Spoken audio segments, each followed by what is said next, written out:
I reverted to Islam after watching your videos. Alhamdulillah. My question is, how can I earn by doing dawah, because it is the best profession? The question asked by Santosh, that how can I earn by doing dawah, because dawah is the best profession.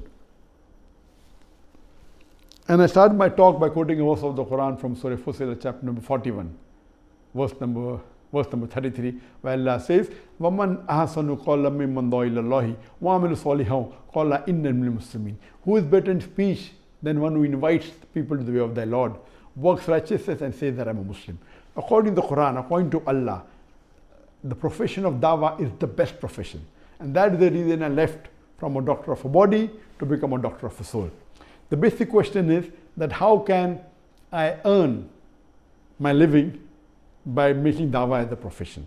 Number one, that as I mentioned, dawah is the best profession, but you should not do dawah because you want to earn money. Yes, you do dawah, and because you want to live a life, a simple life, you have to have some earnings, so you can earn by doing dawah. But the main aim for dawah should be to attain Jannah, because it's the best profession. A main aim for dawah should not be to earn a lot of money. And I know that your intention is not there, but I'm just clarifying to other people that you should not do dawah because you can earn a lot of money. But when you do dawah, how can you earn money? Number one is that if your parents are very well off, and if they can support you so that you can do dawah without thinking about how to make both the ends meet or how to take care of a family, that is the best. And Allah has blessed me that my parents and my brother, they took care of my financial aspect.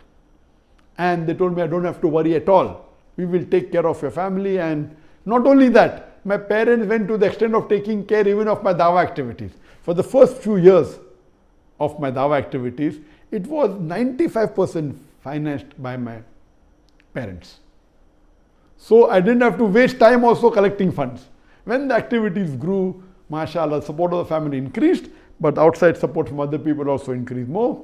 And mashallah, we became the largest private dawah organization. So number one would be that if your parents are well off and if they can support, there's nothing like it. Number two, that if Allah has given you the knack of doing business, and if you can do business, spend a small portion of your time in business. And that's what I did. That initially it was mainly family support.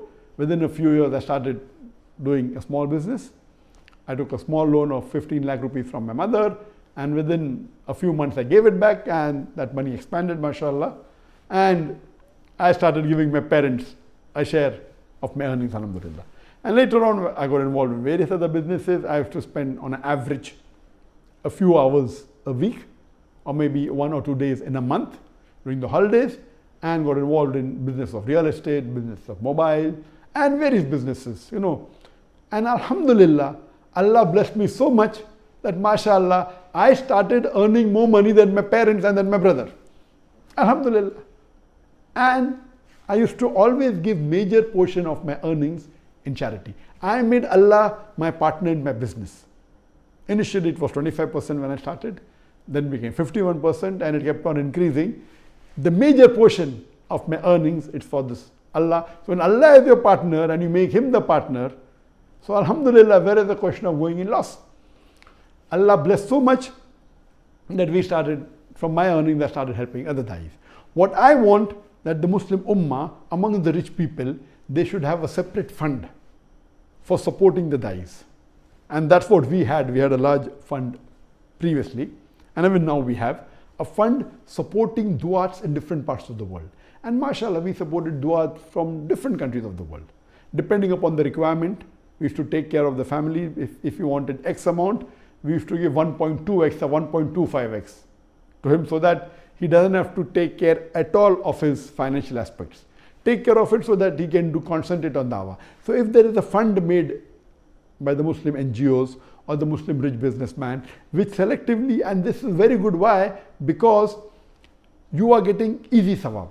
And I realized when I went to travel and when I met the Arabs, the first they used to ask me, many Arabs used to ask me, that Dr. Zakir, how are you taking care of your living? Not knowing the background that mashallah, my family was very well off and I never took salary. He said, who is taking care of your family? Can we take care of your expenses? And alhamdulillah, so far till this day, Allah has been very kind. I did not have to take help from any of these rich businessmen. Many people offered me $25,000 a month. Some people offered me more. All put together would be hundreds of thousands of dollars I would get per month. But alhamdulillah, Allah has blessed me. When He's making me earn much bigger amount than what they're offering me, why should I take anyone's help? So the best is from your family. Second best is if you can do a business and make a business if Allah has given you that knack. If not, don't get involved with business. If you don't have that business acumen, please do not waste your time. You will come into bigger problems if you are not well with business. You know, that reminds me of the Sahaba of Abdurrahman bin Auf, may Allah be pleased with him. People used to tell that whatever he used to touch used to be gold. He was an expert in business. When he did hijrah to Medina, when many of the Muslim Ansar wanted to help them, he said, no, show me where is the market. And he used to go to the market and come back with a lot of wealth. So Allah had given him that ability. So what you have to realize, the next would be having your own business. Number 3 is NGO, or they can be Muslims who can have a separate waqf or a fund for the da'i. As a last resort, you can do some halal. You can join a dawah organization. That's the reason we in our dawah organization, we had in IRF and the associate sister concerned, we had more than 500 full-time paid employees. Volunteers were in 10,000s. It was the largest private Muslim dawah organization in the world, which the present BJP government could not digest, and that's the reason they laid allegation. Alhamdulillah. And we saw to it that we paid about 20 to 25% or much more than the market value. If his market value was X amount, we used to pay 1.25x or 1.5x, sometimes even double X. We used to train the people, those who were not well qualified, we used to train them. For training, we used to give them money and take a contract that after we train you, you have to work with us for X number of years. And mashallah, this way, if you can join a Muslim dawah organization, that would be the best, who can take care of a financial aspect. If not, the last resort would be you do a halal job. A halal job which may not be an Islamic organization. It can be working in any company, a normal company which is not allowed with haram activity, and that job should be such that it should not be overburdening you. Only the few hours that you spend in the office, maybe 8 hours or 9 hours, that's it. So and you can do a job in which the company has got 2 weekly holidays. So if you do such a job, then more than 50% of your time you can get to dawah. You can do dawah on the 2 days on the weekends. You can do dawah when you come back from office at home.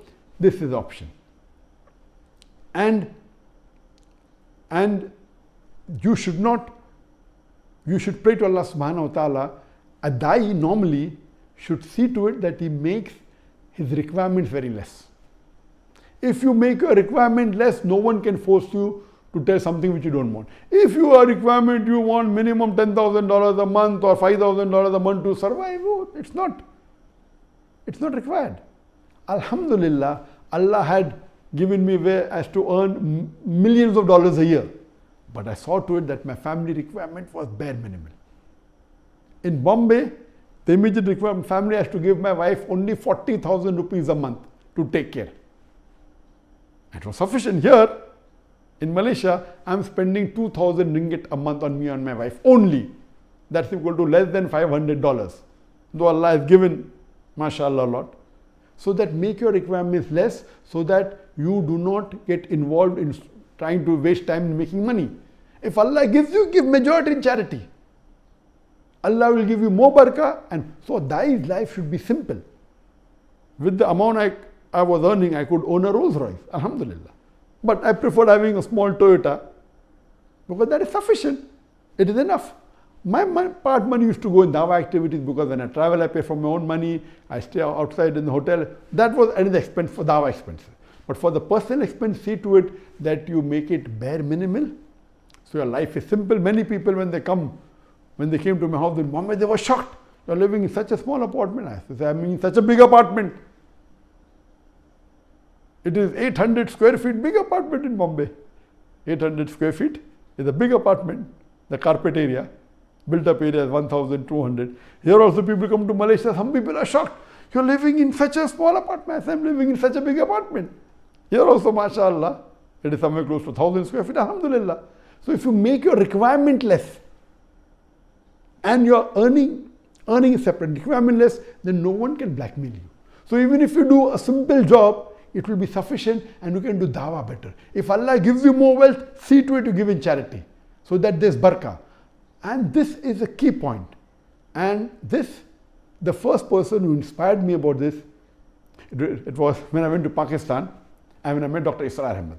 Besides Sheikh Ahmed Didat, the second person who inspired me was Dr. Israr Ahmed. And he told me, son, I tried to do both together, being a doctor and a dai. I could not. You can be expert only in one. And I gave up my medical profession. And he was one of the second instrumental person for me to leave my profession. And he also told me, son, make your living cost low so that no one can pressurize you, no one can blackmail you. And alhamdulillah, Allah blessed me with a lot of niyama and yet now, but see to it you make your requirement the least so that you can do dawah to a great extent.